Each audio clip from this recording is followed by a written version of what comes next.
Hello, everyone. As I was sitting over here, I was getting a little nervous because this thing looks like it's sitting on my head from that view. But anyway, I'm glad to be here. Please just don't take any pictures from that side.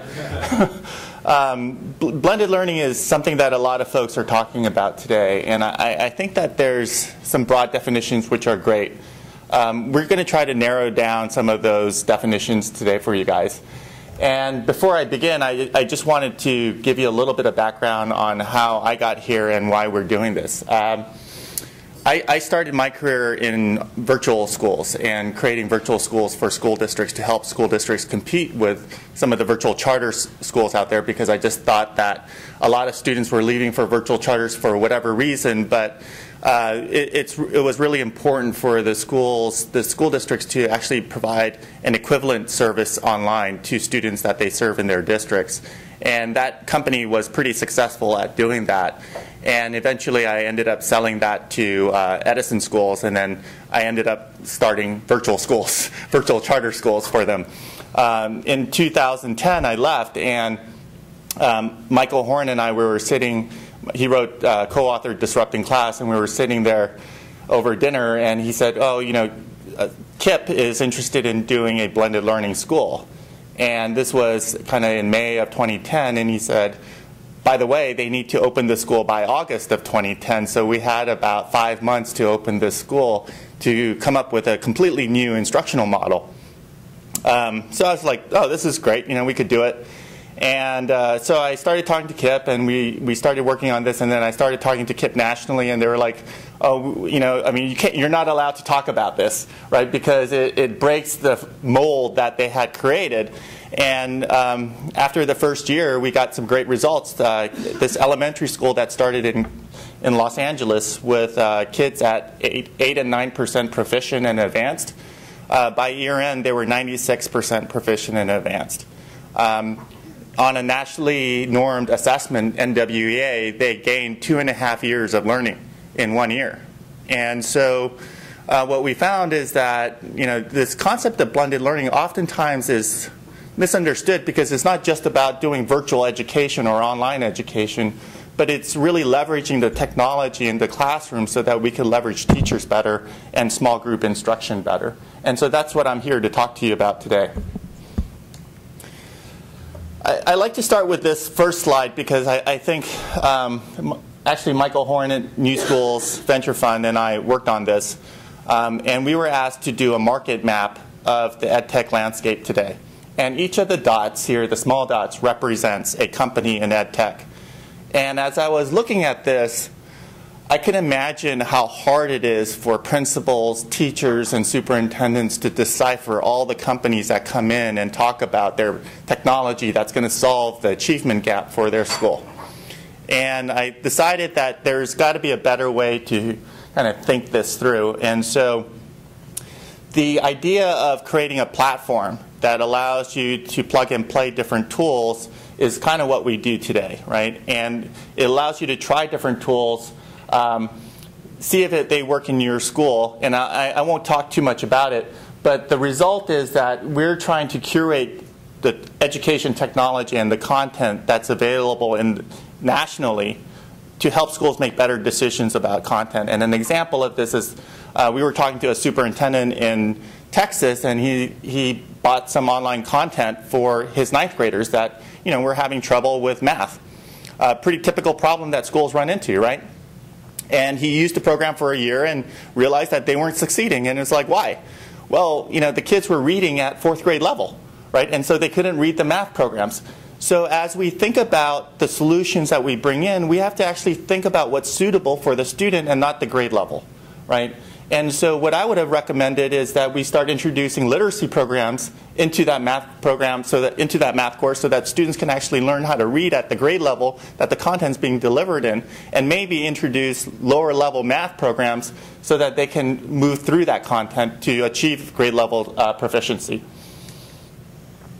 There's a lot of different types of content out there today, right? So this is a content provider that's pretty structured. There's instruction, there's an assessment, there's a manipulative, an activity. There's over 103 different content providers today. which is a lot, right? And some serve grades K through 3, some serve 6 through 8, some serve K through 12. And it's hard to figure out, and especially as you get to the older grade levels, it's difficult because you have such range in student skills, right?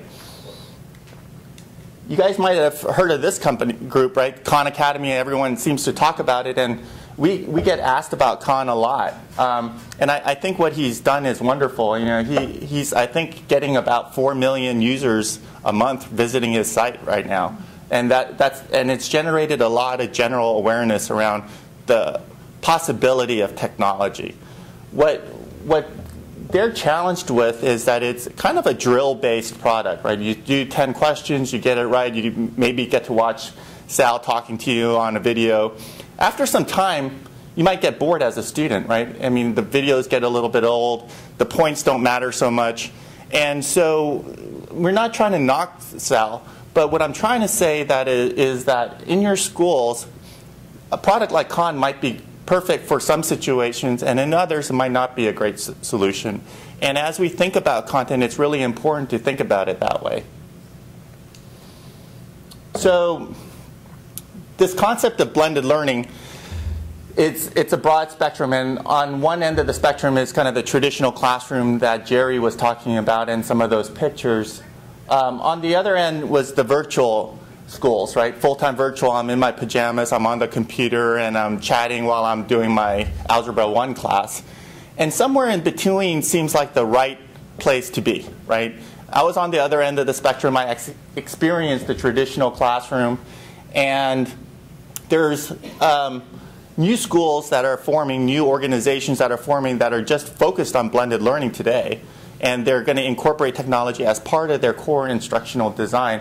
And these are folks that have been trained as traditional educators, but see that there's new opportunities with technology, not only to leverage good teachers, right, to have a good teacher serve more students, but also to use some of the resources to support other things that they may not have been able to afford. There's organizations like the Alliance, which we'll show you a video of later. They were a network of 20 schools now in Los Angeles, and they decided to experiment with blended learning. They tried one school, they converted that school. They are working, it's a 9 through 12 school where they have 48-to-1 in a classroom in all the core subjects. That might sound really big, right? But what they do is they break them down into 3 groups of 16, and the students in each course rotate between the various stations. So students have the opportunity to get online learning, they get to do project-based learning, and they get to work with the teacher. And what's nice about that is it gives students the opportunity to accelerate using online learning and go at their own pace.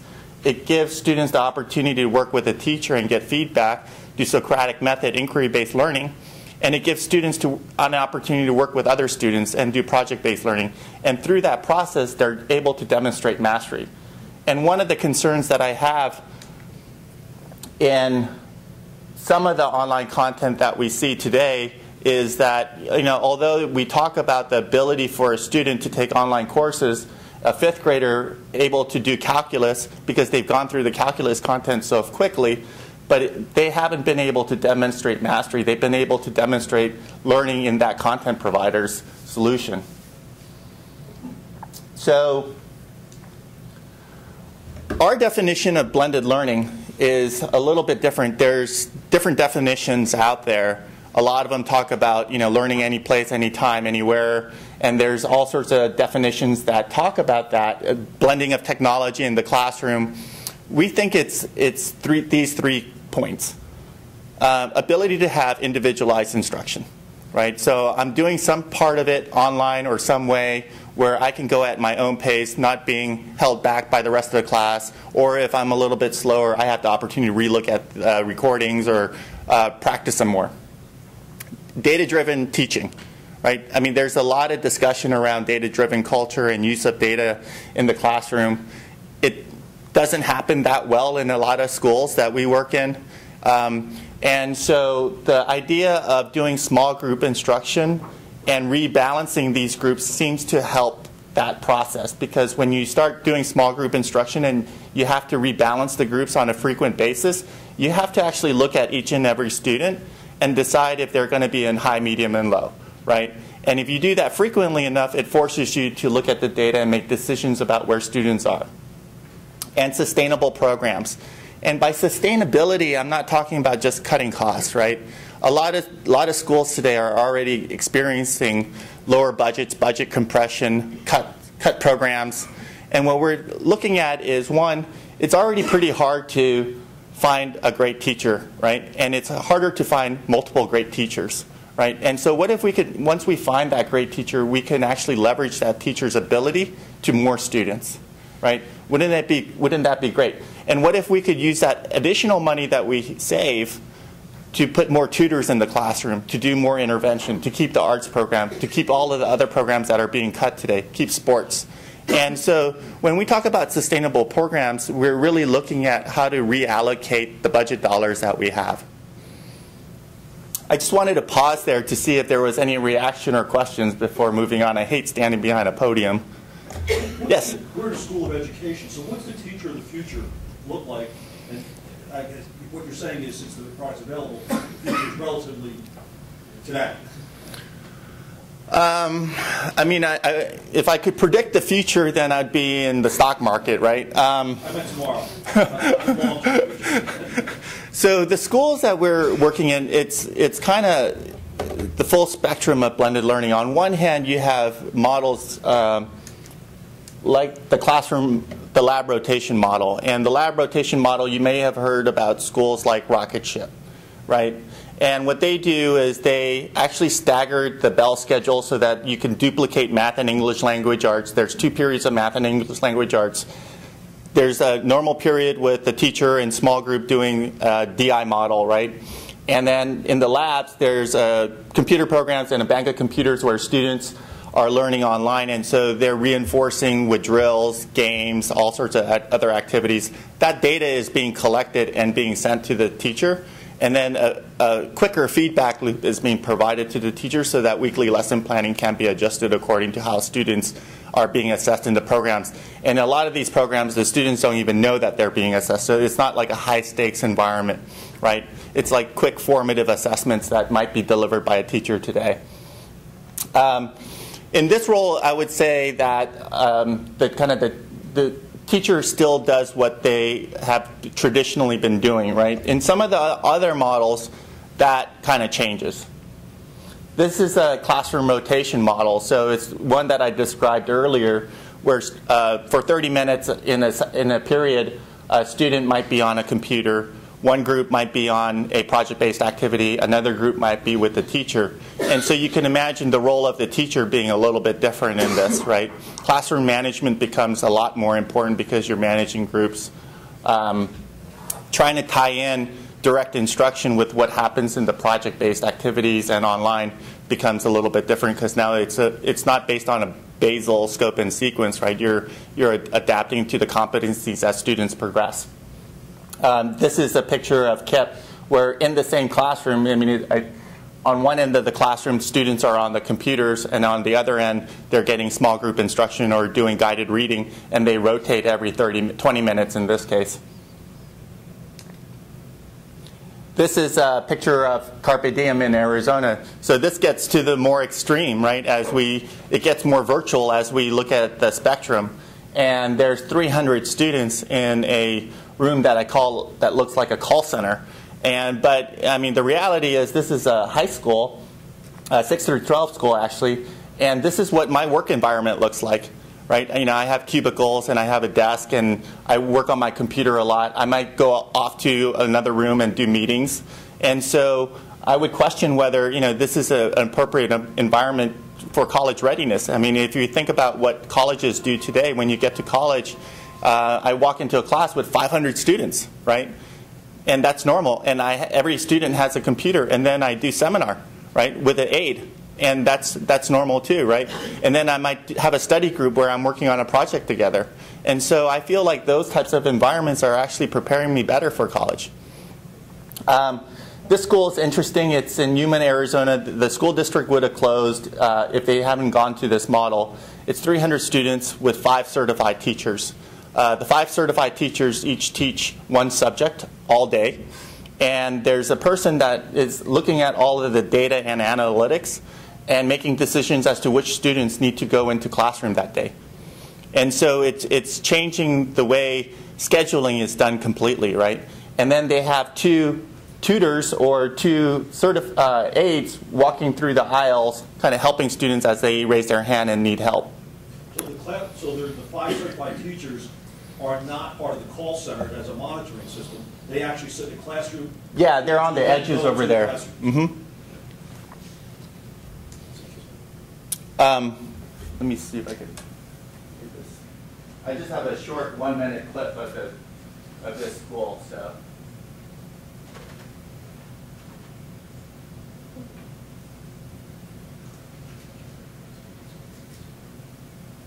Educational challenges were not a lot different than the entire state or many states in the United States.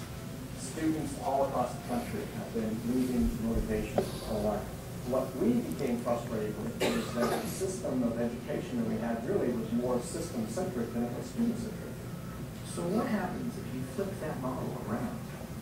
What happens if you design a school from the ground up around the student instead of the bureaucracy?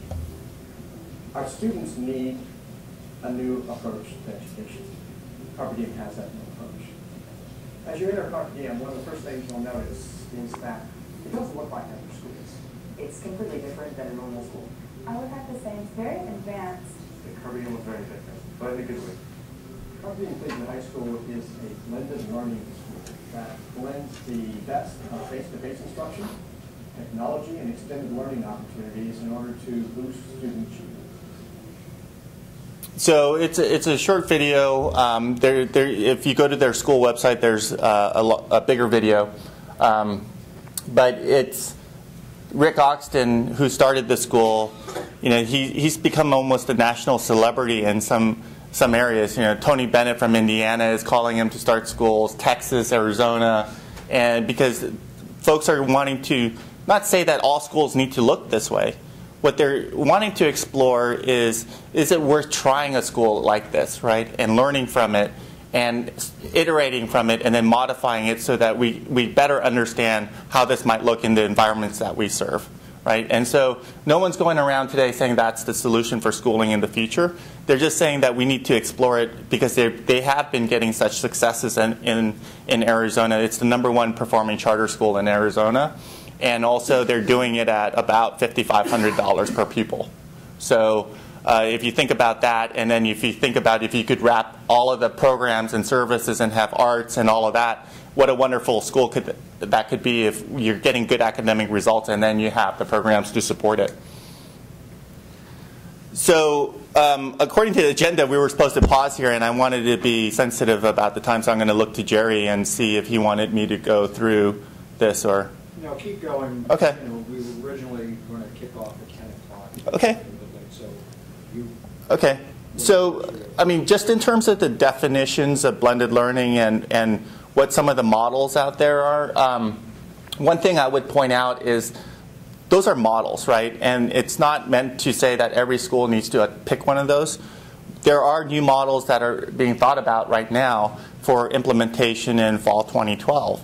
And so these models can be used interchangeably. They can be modified.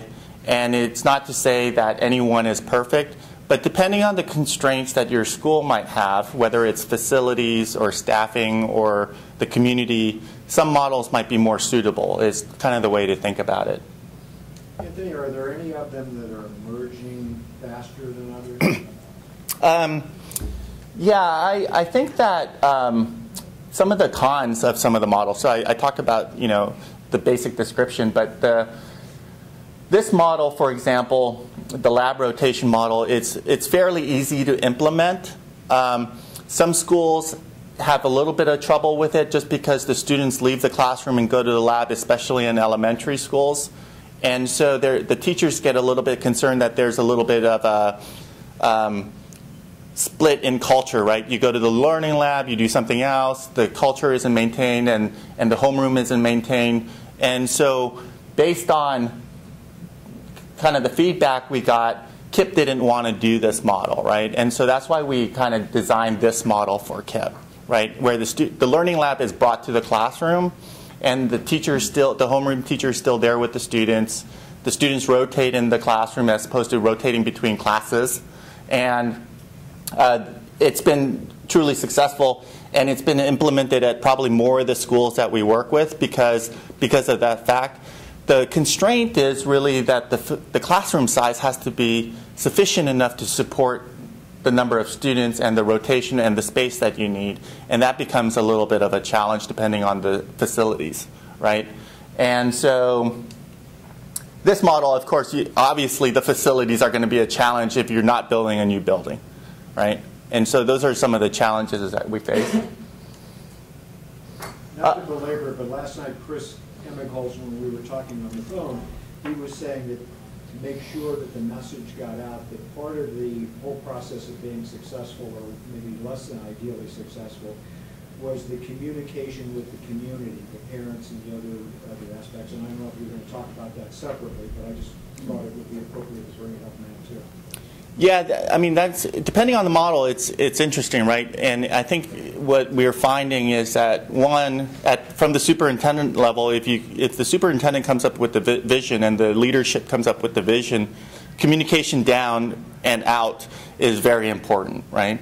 And these models, nothing in these models really talk about replacing teachers with computers. That's not what blended learning is about, right? Blended learning is about leveraging good teachers across more students, providing different types of supports, doing small group instruction, and optimizing that environment to do small group instruction by leveraging technology. A lot of schools are already doing, especially in elementary today, they're already doing small group instruction. But when you walk in the doors, you might see all these different groups doing small group instruction. Some kids are just sitting there, right? They're working on their piece of paper and they got stuck and they're not sure what to do. Some kids finished. And for a teacher, it's pretty hard to manage that kind of environment. When we took a school that had class sizes of 12 to 30, the teachers were a little bit shocked, right? And they were worried. And so as we talked them through it, the first thing we did was we focused them on classroom management. And the initial survey results we got after the first 10 weeks is they said classroom management got a lot easier for them, even with twice as many students, right? And if we think about it, why is that? Because the students that were on the computers, they're getting immediate feedback. They know where they are. They're starting to take some ownership around their content, around their learning, and they're more engaged when they're with the teacher as a result, right? The teachers could spend more time teaching in small group and not having to worry about the different students on the different groups, making sure that they're on task. Behavior was a little bit better, right? Students were more engaged, so behavior was a little bit better. So the models range in difficulty and areas of difficulty based on the grade levels that we serve. High schools, for example, you could have pretty large class sizes, but you also have a pretty broad catalog, so you're restricted by scheduling, right? And how that might be impacted in these models. In middle schools, for example, you'll see that there's actually more adaptive content available, and if you're interested in adaptive content, then middle schools have more content. High schools have a lot of content today because a lot of it was built for high schools. Elementary has very little content. So that's one thing to think about. The other thing I would mention just briefly about adaptiveness is there is a lot of buzz around adaptiveness because of the individualization and adaptive qualities of learning in these programs. The problem that we're seeing in it is that there's data gaps in adaptive content. So if you think about how adaptive works, it says, if you master get proficient on 3 standards here, we're going to skip you to standards 6, 7, and 8 as opposed to progressing you sequentially. So if as a teacher you're wanting to look at that data and make decisions as to whether those students are learning those standards, because of your state assessments, and you want to make sure that that material is covered and you want to see how they scored and what their response was, you'll get a null value, right? And so as you think about these programs, going back to the Edtech map, there's a lot of programs out there, and there's a lot of folks talking about adaptiveness. But today, it's hard to look at the data and make decisions around it. And as a teacher, you would have to put a lot of trust in the program that you purchase, saying that they made the right decision. So oftentimes, at the schools we work in, we talk about a layered approach to implementing technology for two reasons. One's for that. The other reason is we find students getting bored with content, right? You know, I get bored with content after a month or two, right? There's 50 different versions of Angry Birds out there. It's because people get bored of one version. So if you can layer in multiple math programs into a student and give them opportunities to get different learning modalities from different programs and learn it different ways, it can improve the engagement level, but it could also provide enough information for teachers to see if the students are actually getting it, because it's not just delivered with one program. So how does this work, right? And we talked about a few models here. This is a picture of 100 superintendents and principals we got together in a room like this. And we broke them in Pennsylvania. And we broke them out into 3 groups. One group got to sit in a lecture hall like this and listen to somebody speak about blended learning, similar to this presentation. I apologize. One group got to do an online course on blended learning, and they got to go at their own pace. And different people finished at different times, and some people didn't finish in the time allocated to them. And then this group, they were given 4 profiles of students, and they were asked to design a classroom, right? And I'm happy to report that no one designed a lecture-style classroom, right? No, not a single one. What was interesting, though, is the first group that didn't know anything about the different models actually had the most creative designs for classrooms, with sitting rooms for reading, and beanbag chairs, and different areas that they could get instruction, and very small group instruction. And as they learned more about blended learning and the different models, more and more the models actually looked like one of the models that we talked to them about. So as you guys think about that and try to come up with new designs, it's important to understand that there are models out there. They're not the only models that should exist, and it would be great to come up with more models across that spectrum of blended learning so that other people can learn from those as well.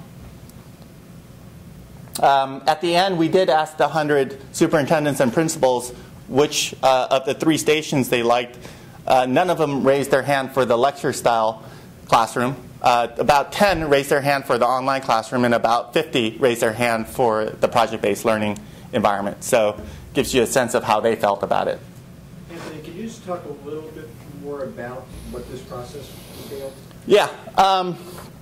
So the way we approached Pennsylvania was we went to the Department of Ed, and we talked to them about the problems that they were facing in terms of districts converting to charter, school closures, budget cuts that were already cut 15%, with another 12 or 13% coming, and class sizes just getting larger. And so what we did was we had a convening similar to this with 100 folks representing about 30 school districts, and we explained what the possibilities of blended learning might look like. And had folks that did turnaround schools, had folks from the Innosight Institute, where Michael Horn is, where he works, and wrote the, Heather Staker, who wrote the Rise of Blended Learning document, came. And then we had some folks from Houghton Mifflin and a think tank and such all talking about this. And so after we had this one-day session, we asked for the next session to be the participants of the next session to be folks that were interested in implementing a model by fall 2012. And there would be some support from the Department of Ed, both in terms of policy as well as financial support. There may be some philanthropy support, and there were schools that are just willing to do it. Some schools were planning for 2013. In the end, we ended up with 24 school districts that were all going to implement 1 or 2 schools in each of their districts as a proof point, not as a pilot, so as a whole school design. And we did feasibility studies of each of the school sites so that we can make recommendations on which one of the kind of the core models might be suitable for that environment. And then now we're in the process of doing a design phase exercise with each of the school leaders, kind of thinking about what the model might look like in their environment. So this is a school in Los Angeles, and they went from a class size of 25 to 30 to 1, and they went to 3 groups of 16 like I described before. They rotate every 30 minutes. What's interesting about this environment is that if you ask any of the students how big their class size is, none of them will tell you 48. All of them will say 16 because that's their experience with the teacher, right? And all of the students, if you ask them what they're working on, they can tell you. They could tell you what they're working on now, and they could tell you what they need to work on to complete the course because they're getting feedback and they're getting immediate progression. And I think I'm going to play this video here.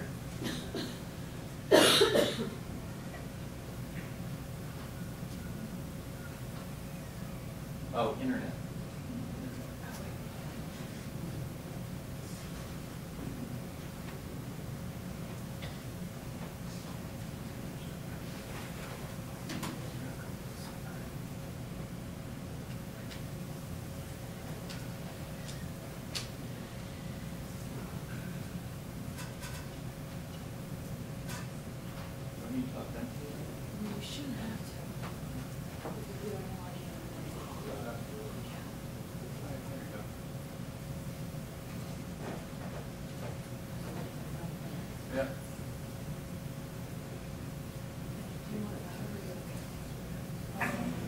Oh my gosh, this is completely different. This pretty much flips education upside down. What's occurred here in 17 weeks is beyond my imagination. What surprised me is that it's taken someone so long to figure this out. Revolutionizing urban America. Yes, I'm very motivated to come to school. No, I mean, I want to go back to the old way. At my old school, they're preparing me for college, but I didn't feel that way. I just felt like they're preparing me to get out of that school. Traditional model of instruction is one that, frankly, is outdated. Because schooling and learning is so passive. I literally fall asleep in class. We have to move away from serving up one plate for every kid. It's really not working for every student. The Alliance is a nonprofit organization, and as of this year, we have 20 schools in operation. They're focused on results. They believe that every kid can learn. And our mission isn't just to graduate students, but it's to graduate them from college. They are the quality brand in education. The Alliance is a highly effective charter organization that adopts best practices, and that's why they're so successful. So I'm often asked, why did you have a need to add blended learning? Well, we live in a different world today. And today's learners are very much connected to the world of technology. Blended learning provides an opportunity for students to learn in their own way, in their own time. Honors the best of the past with the best of what we have today. This is not about replacing the relationship or people. This is about building on something that works. We have 3 stations where we learn from, and they get the same material in 3 different ways. Provides a laptop for each student. All your books are in the computer. One of the stations is direct instruction. I lead 16 students every 30 minutes. That ratio is a teacher's dream and a student dream. So they actually have more time to focus on you. And physically making eye contact with each individual student. There's a sense of trust inside the classrooms. It's really comfortable asking what I need help on. You don't feel embarrassed that other people won't make fun of you. Because it is so personal that whatever goes on in the computer is between you and the teacher. Another station is the collaborative station. The 16 students work in groups of 4. Kids really do take ownership in helping one another. Before I was struggling in math. I get to help people that say they hate math. Once we finish and help their problem, they say, oh, this is easy. I never imagined that the students will be excited about math. The one-on-one with the computer is really great. It's kind of like they have their own trainer. The fundamental difference is giving students the power. The kids need the adults to get out of the way. And the magic of this is if you just let go for 2 weeks, you'll see things that you couldn't even imagine. Well, I actually have more control in what I learn. Total opposite. a traditional school. Kids can learn at their own pace. If you don't get it, you can go over it and over it. If I'm moving like ahead of a student, I can keep on going. I don't have to wait for another student. No way you can fall asleep here. Our brain's always thinking, so we don't really have time to fall asleep. Right away I can see the answers if I get it wrong. All of the cumbersome work, the tedious work, the grading, the computer doesn't matter. Imagine the time you have as a teacher to free up to do what you know you do best. We can completely target at real time what a student needs right away. The teacher is not going to move forward until you're one of the strong ones also. And that's something that before in a traditional program we couldn't do. Your parents have access to it through the website. The principal can see the data for each classroom. Everything's very transparent. This model eventually pays for itself through its ongoing cost effectiveness. While there is an upfront investment, the cost effectiveness allows us to move that investment to a new school. If this starts replicating over and over again, we're definitely going to get to a place in which, okay, now we're able to compete with Japan, with Switzerland. The turning point for me was week 2 or 3 when I really saw the students engaging with it. I just didn't think it would catch on as quickly. I was so happy. I was like, oh my God, it works. It actually works. After I got used to it, I really liked it. My parents seen the difference in my grades. Right now, I see myself going even further than before. So I'm very surprised in my progress. This tool allows a student to really be prepared for the 21st century. What's not to like about this program? It's change. And that's why I'm a big supporter of the work that they do. I would definitely not go back to the traditional school system. Go back to that style of education? I don't really think so. How long has that been in place? It opened the fall of 2011. So it just opened, and they're getting some preliminary kind of this data out of the system right now, which I'm happy to kind of talk through.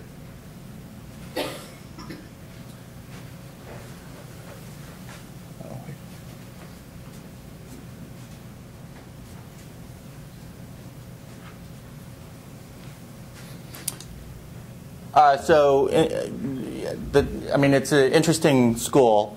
It is a charter school, but I guess what I would caveat are a couple things. One, the superintendent or the CEO of the school actually came from LAUSD and was deputy superintendent, and so it was a very traditionally run school before. The school building that you saw is on a LAUSD district building.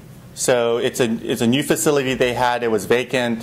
They were able to get the facilities. So it's in an environment that looks like a very LAUSD district building, and the students have one-to-one computing there. You saw support from the mayor there. You saw support from LAUSD. You saw support from LMU's School of Education.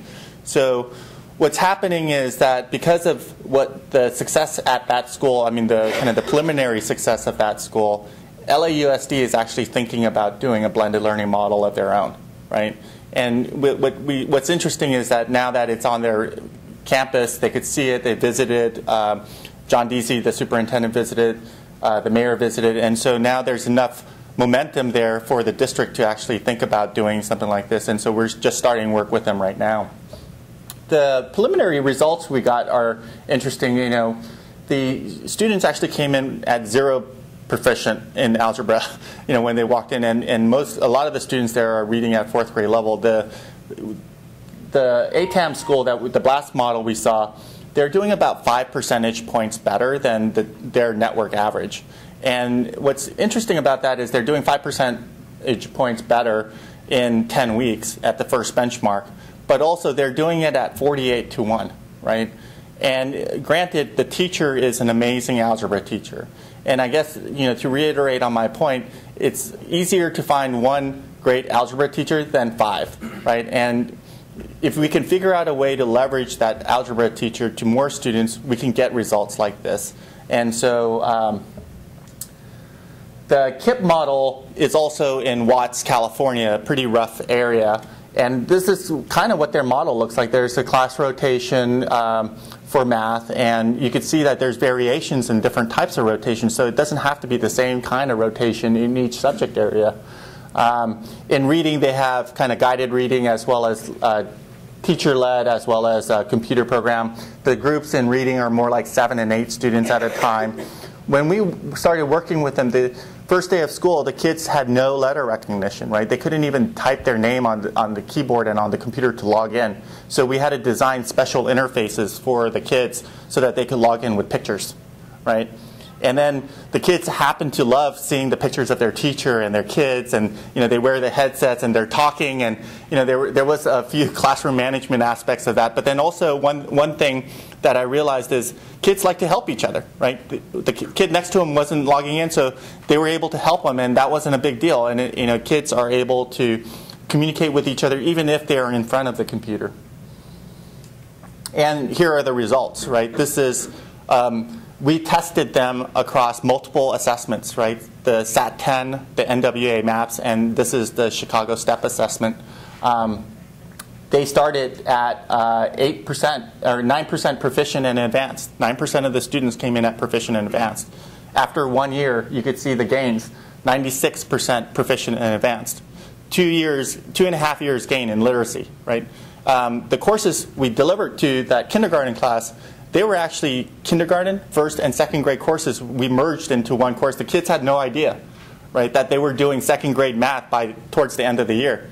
And most of the kids actually finished that content, right? And so when we start looking at the data of those kids in first grade now, they're starting at 90% proficient. The kids are starting at a higher level of proficiency, so we expect the gains to be off the charts. This was the #1 performing elementary school in the KIPP network. Also, on top of that, it saved them about $1,000 a kid from their traditional model, from their model, right? So we saved costs, and then the teacher satisfaction came in #2 across the country, across all 109 schools in the country.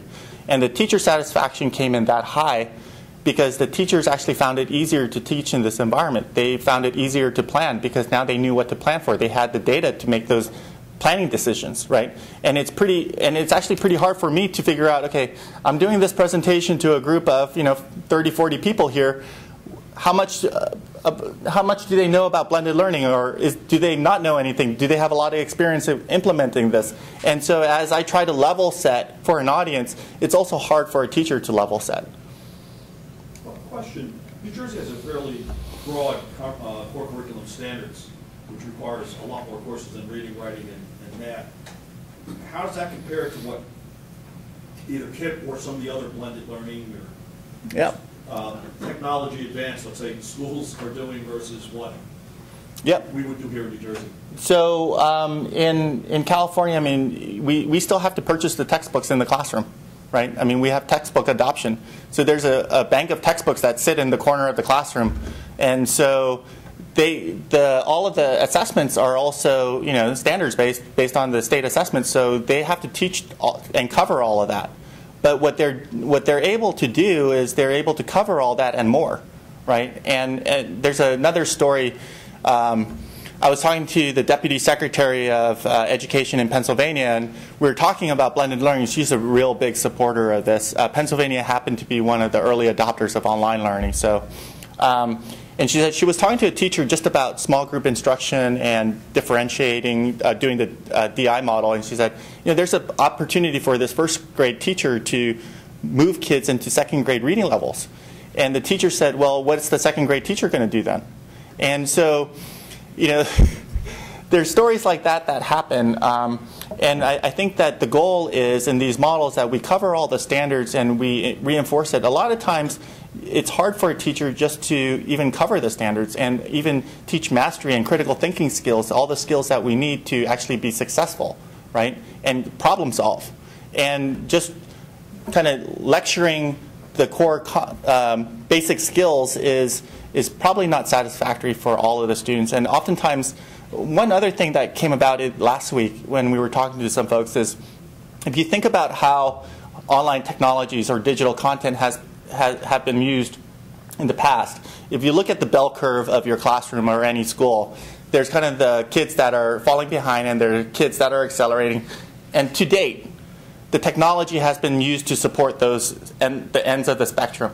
What if we change that around? What if the technology was used to support the kind of the mainstream, and the teacher was spending time with the kids that were falling behind, right? And thinking about it that way. Because I would rather bring back the artistry of teaching into the classroom, where the teacher is spending time individualizing instruction for this table and doing it differently, and then letting the mainstream stuff actually happen with technology. Yes? There's been a lot of conversation about divorcing seat time from grade level. Given the amount of individualized instruction that these types of models provide, has it ever been discussed amongst you and your the partners that you're working with of allowing kids to advance to grade levels separate from their actual seat time or grade levels? No, I mean, so in these classrooms, the teacher's still there, right? And they still sit through the whole school day, right? And they're not, I mean, so the seat time issue hasn't been an issue. Ben Riley, I spoke to him recently, and he's with New Schools Venture Fund. He's a policy guy, policy wonk. He asked me, what are the main policy issues that, he needs to be thinking about? And the common one is seat time. I actually think that the most important one is the requirement for highly qualified teachers. Because in some cases, it's very hard to find teachers in schools like Detroit, in areas like Detroit, where we're trying to find highly qualified teachers. And sometimes we're not even sure, just because they have that certification, they're actually good teachers, right? And so giving us a little bit more freedom and making decisions around who we want teaching in the classroom and how they teach seems to be more important than the actual seat time. I can imagine that seat time is actually important for the families. A lot of the families actually want to make sure that the students are in the school because they know that's a safe place that they can be for a certain amount of time. And I think that competency-based learning is important in the sense that, if you're finishing first grade content and second grade content, you should have the opportunity to move more. The other issue that we were struggling with this KIPP school is, we had this discussion with the principal, and we were talking about these kids that were doing second grade math, right? And reading at second grade level, and we were like, what are we going to do with them? And the principal actually decided that we're not going to move them into third, fourth grade math, right? A kindergarten going into third, fourth grade math. And the reason was he wanted to reinforce the skills, teach them critical thinking, do problem solving, help them understand relevance of the things that they've learned, because they've already gained 2 years, right? And maybe it's not necessary that a kindergarten is doing calculus someday, right? So those are the types of things that, I think the school leadership and the folks that really know this stuff should be thinking about. What we're trying to do is eliminate and create an environment where small group instruction can happen. The feedback loop is much quicker than what it is today to help teachers make better decisions around instruction. And the technology, and with all of those technology tools out there from iPads, it's not actually burdening teachers, right?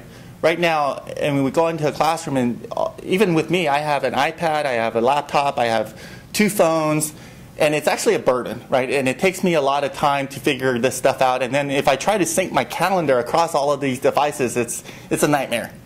And so teachers are feeling that as well in the classroom. As you throw in more technology, there's not a thoughtfulness around how technology is used in the classroom, and that's really important because the technology should create efficiencies and not additional layers of work, and especially in class sizes that are growing, right?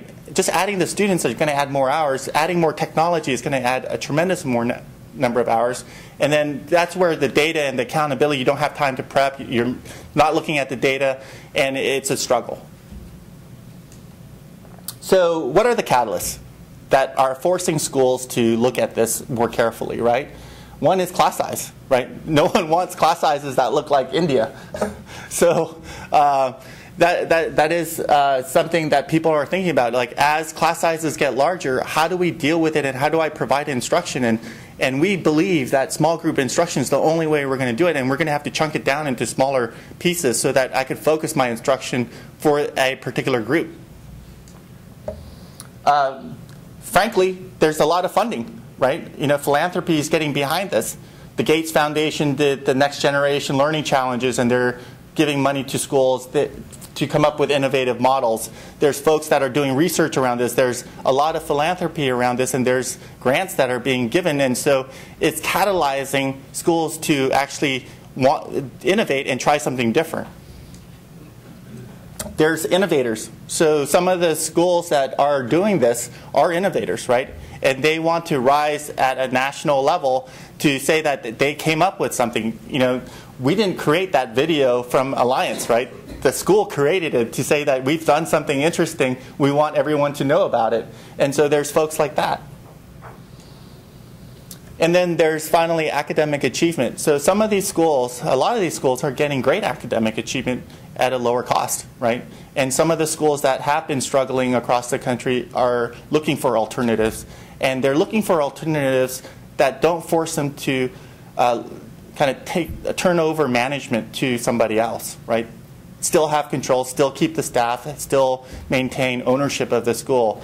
And if executed properly, this might actually help them do that. So keys to success, right? What are the keys to actually implement this? Vision is critical, right? Having the right vision and having it communicated the right way, as we talked about.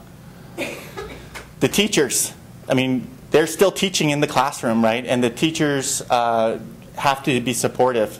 Now, there's a way to manage that. In our experience, it's great not to kind of shove down professional development to the teachers and say, you know, this is going to take 4 weeks of professional development. It's all this technology.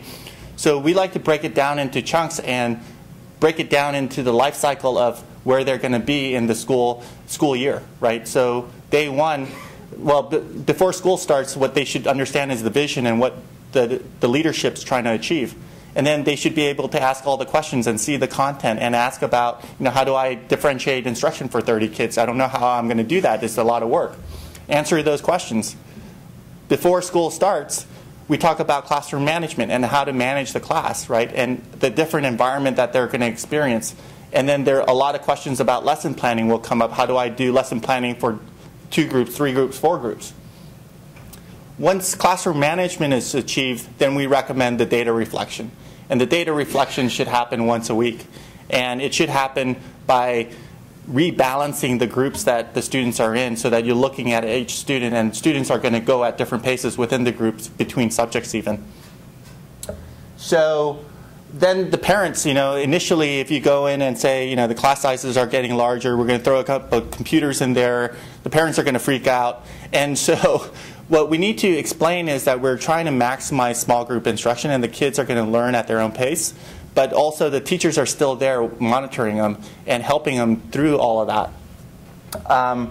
And then, you know, it's at its infancy still, but the preliminary results are pretty positive, both from an academic perspective and a financial perspective and a teacher satisfaction perspective.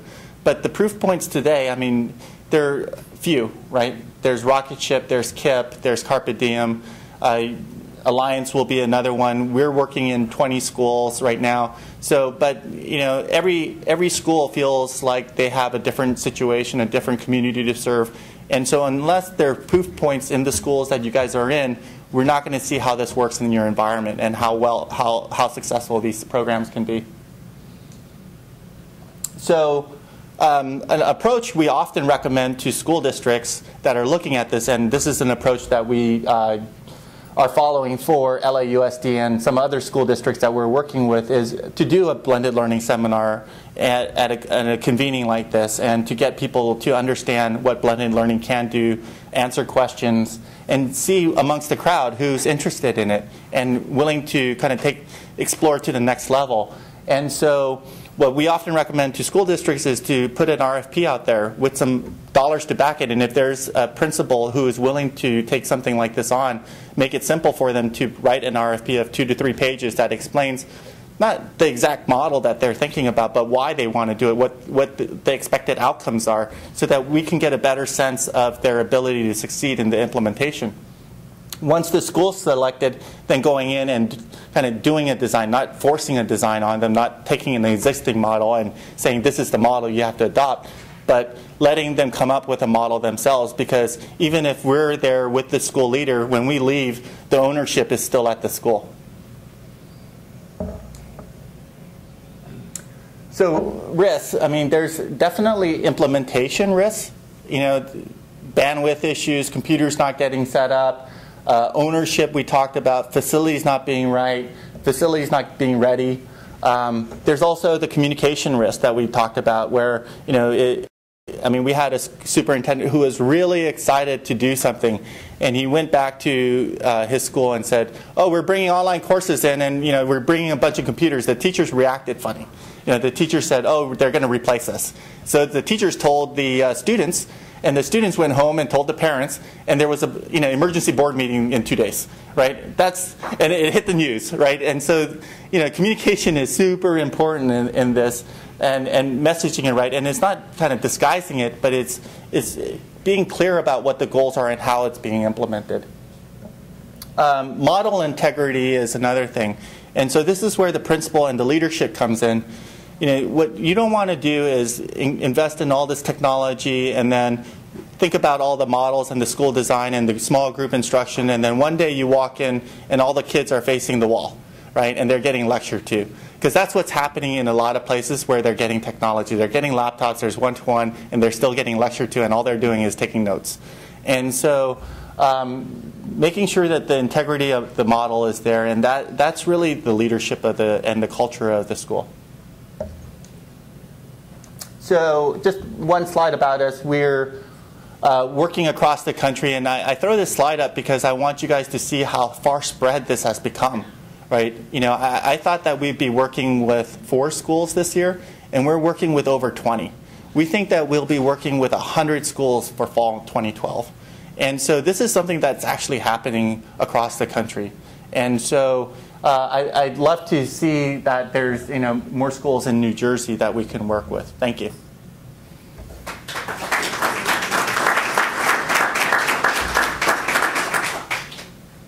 Anthony, if it's okay with you, grab a swig of water and we'll keep you up there for a few minutes.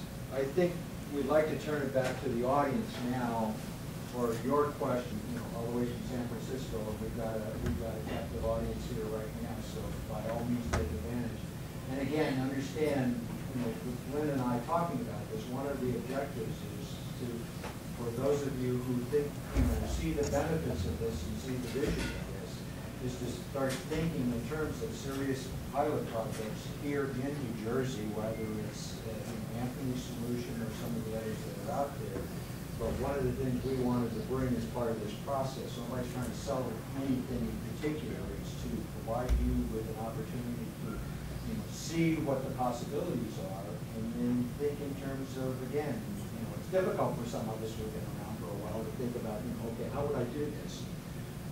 But to seriously, start to think in terms of how might this fit within your environments, your situations. And on a personal basis, I'd love to see some of these things become realities by next year, and start to, one of the things we would like to do is poke around and see what the results are in New Jersey. It's sort of like anything else. I'm sure not every Mercedes owner is happy with their purchase, or BMW or whatever else. There are stories that are out there that we read about. I remember seeing something, and I think it was the Times recently, about, hey, it's not all that bed of roses. The reality of the situation is much of that is the experience is going to be what goes into that.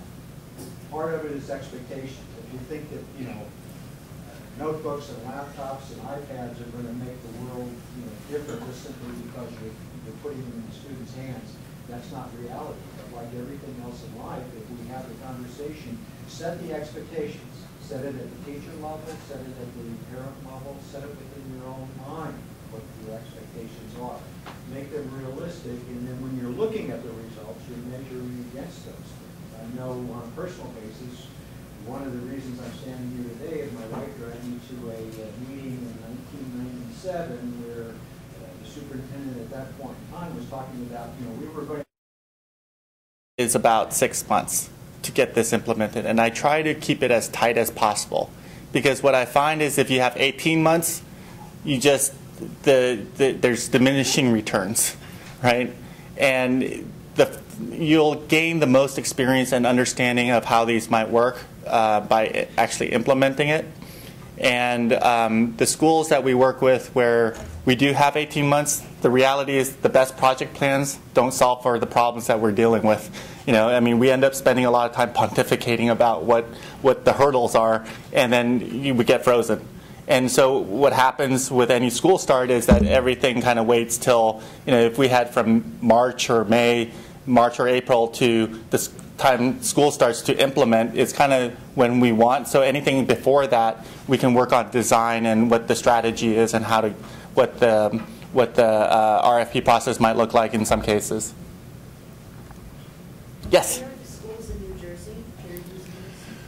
So the schools in New Jersey that are planning for fall 2012, they haven't gotten authorized yet. So hopefully if there's any authorizers here, the school name is called Touchstone Education, and it's a new startup CMO started by a guy named Ben Rayer.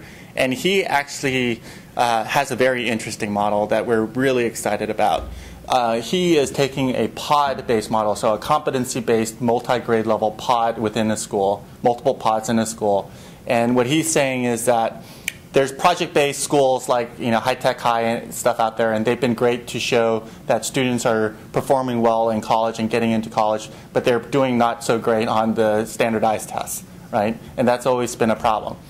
Then there's also been the no excuses type schools that focus on standards and drilling and getting those kids up, but then they are weak when they get to college. So what if you could combine the best of both worlds, right? What if you could create these pods that say, here's a set of standards that the pod needs to achieve, and like we talked about in the online environment, different kids are going to finish at different times. Well, when they finish, their job is to get their peers up to proficiency in the standards. And so there's peer teaching, and what I found is that they start to learn the content better by teaching the content to other students. Once that pod achieves a level of proficiency, they actually get to do project-based learning or some other activity, right? Until that's completed and they could demonstrate mastery, right? Once they demonstrate mastery, they move on to the next set of standards the same way. And during the time in the pods, students get pulled out for interventions, differentiated instruction and such. So that's in the works, but they're hoping to get chartered, I think, in Newark. Yes? When you design this, do you also make recommendations for the instructional software that we would be using depending on the classroom? Yeah, absolutely. It's really hard to make good decisions around instructional software. And so what we do is, depending on what the model comes out like, we'll say, here are all the relevant tools that are available to you. And then let's focus in on these three, because XYZ reason, right? Whatever the reason is, and then we'll drill down into getting demos set up and for you to evaluate those. What we do actually is take all of that content and we aggregate all the data into a central database. We normalize all the data so that if providers are using Lexile level or growth performance or standards-based performance, we normalize that so that when you're looking at the teacher dashboard, it's all normalized and the same view. You don't have to get professional development with all the different content providers. And so it's to optimize the teaching experience and using that data. And then we also handle all the single sign-on user account management for all the content providers so that teachers don't have to deal with that either. Yes? Although I work for Verizon, I have a great appreciation for all of the educators in the room. And my wife is a second-grade teacher with second grade as well. During your presentation, you mentioned that we'll catch up to, I think you said Japan and that was on the video. It was me. somebody said that. Yeah. Do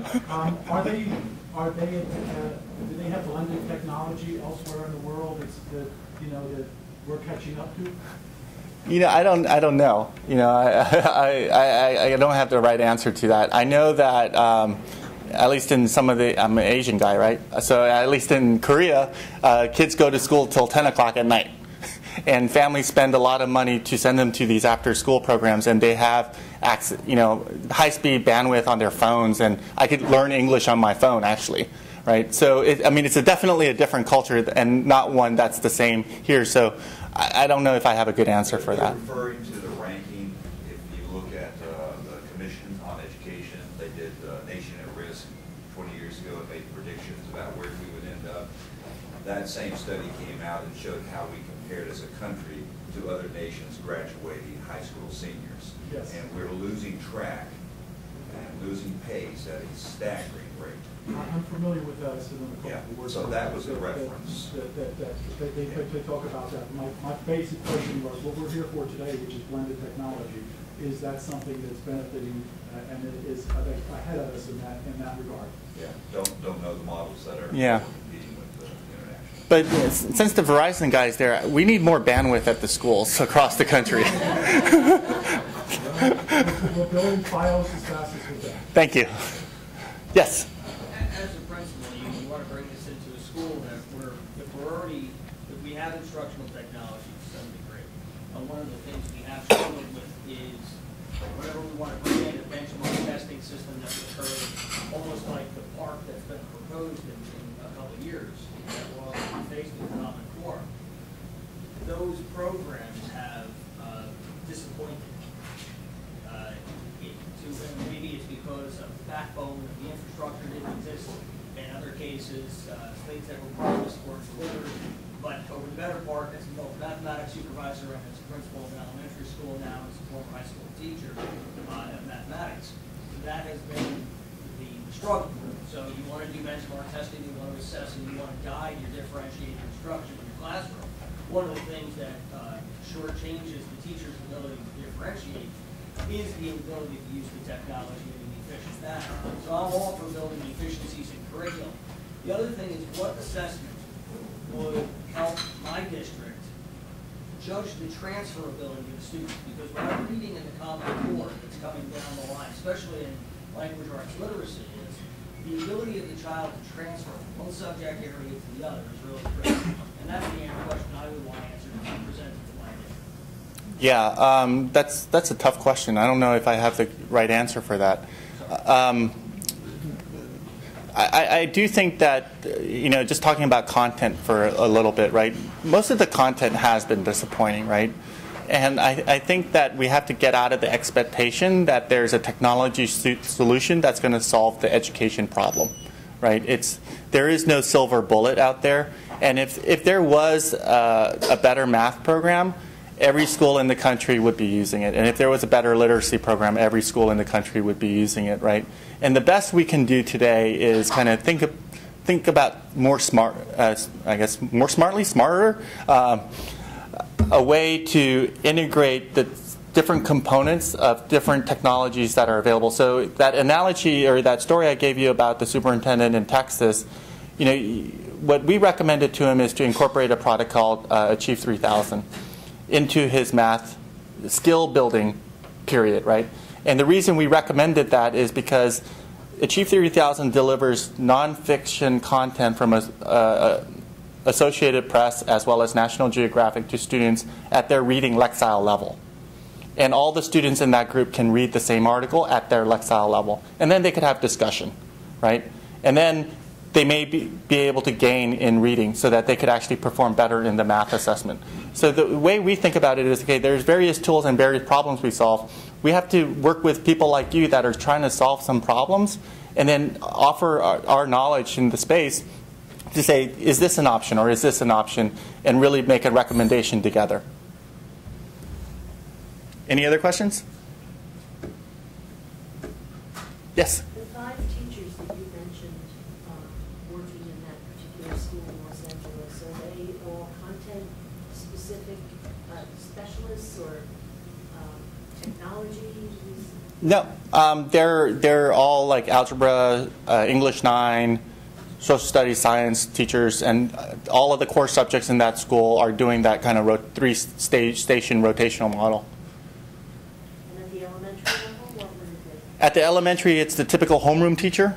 And then for math, they don't have another person. And for English, they have a teaching apprentice that comes in and does guided reading with the students.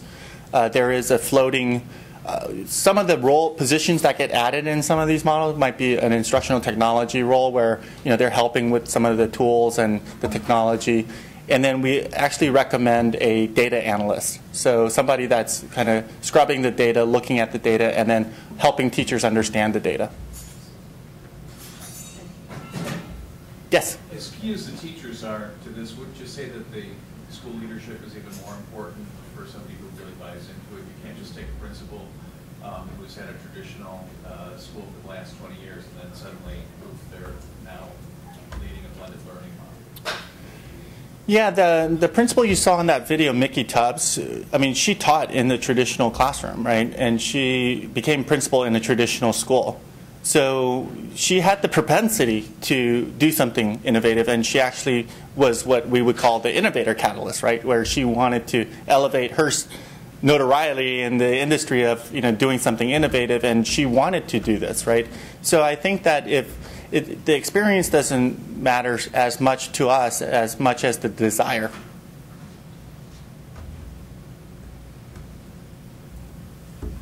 Okay, great.